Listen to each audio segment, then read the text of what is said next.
दोस्तों, मनुष्य जन्म कहते हैं 84 योनियों के बाद मिलता है।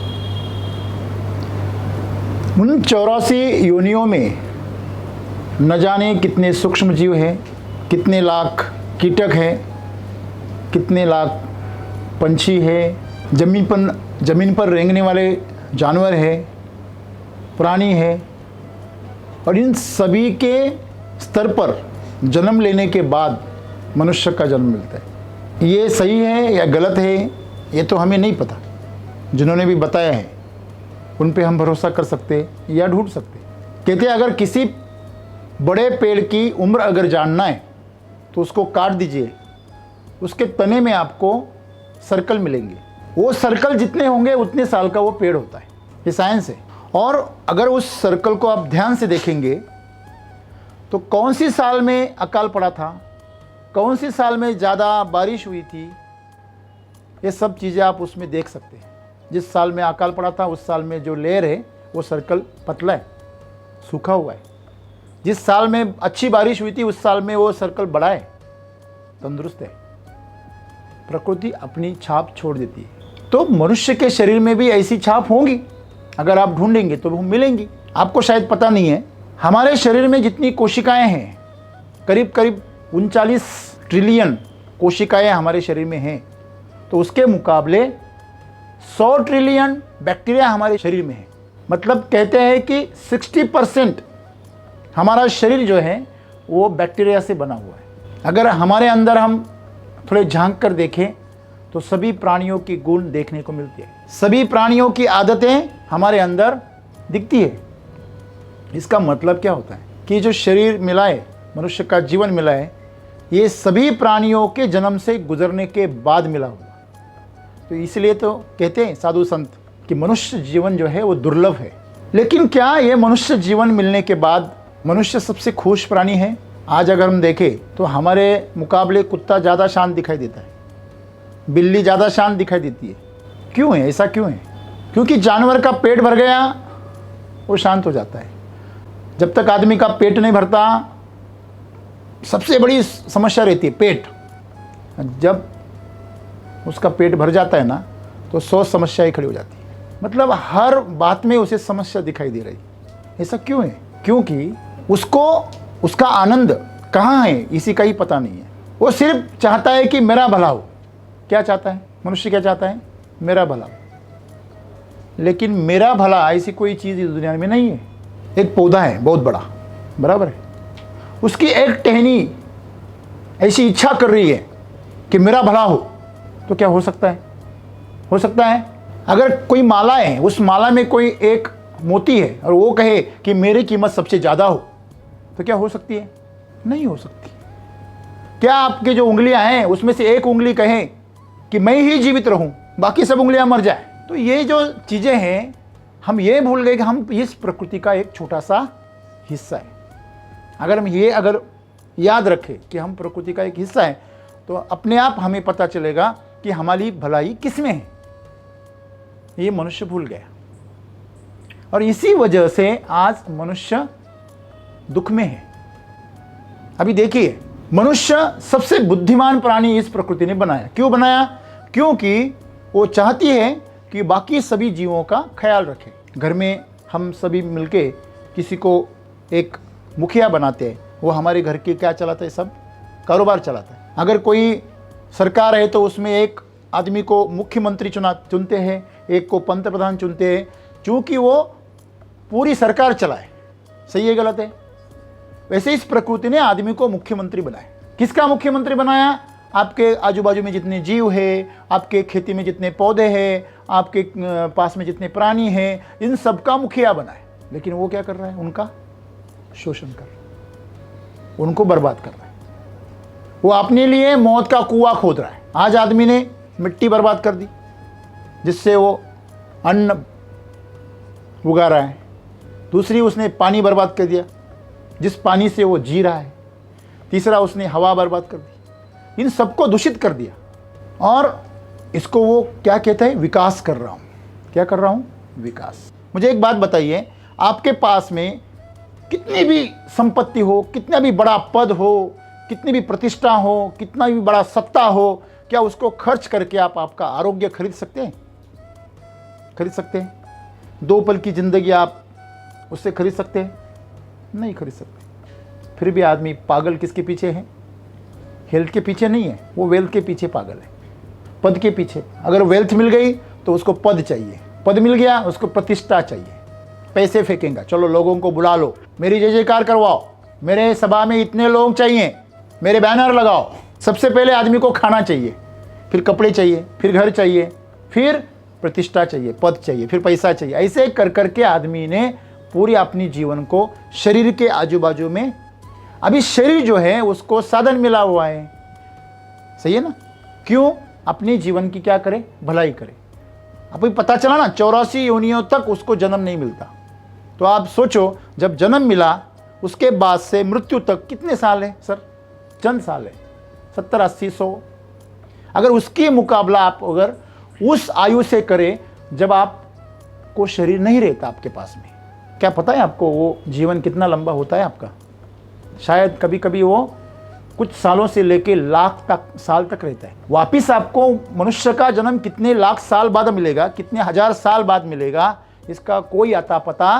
कितने साल आप इस अनंत विश्व में भटकोगे, इसका कोई पता नहीं।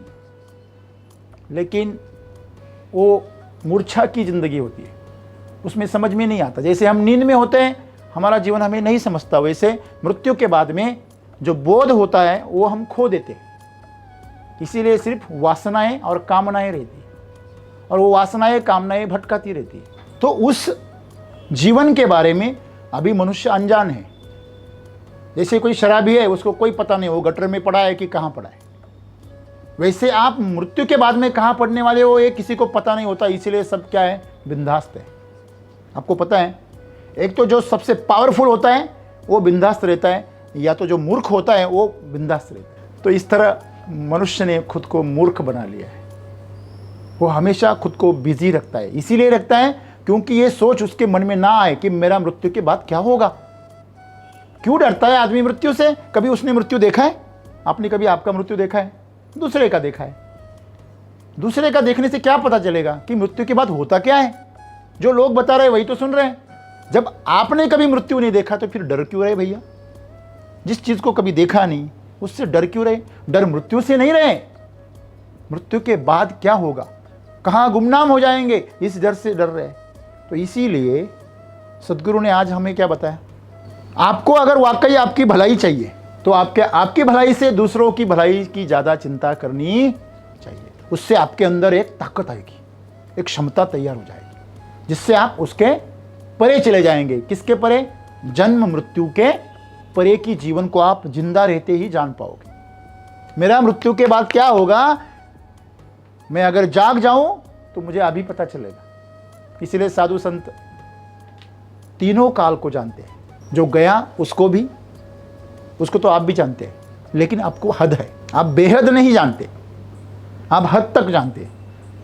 आपको जन्म के वक्त क्या हुआ वो भी पता नहीं है, वो आपकी माँ बताती है आपको। लेकिन जो साधु संत होते हैं वो जन्म के पहले भी जानते हैं। दोस्तों, इसमें कोई बड़ी बात नहीं है कि वो अपना भूत, वर्तमान और भविष्य तीनों जानते हैं। क्यों?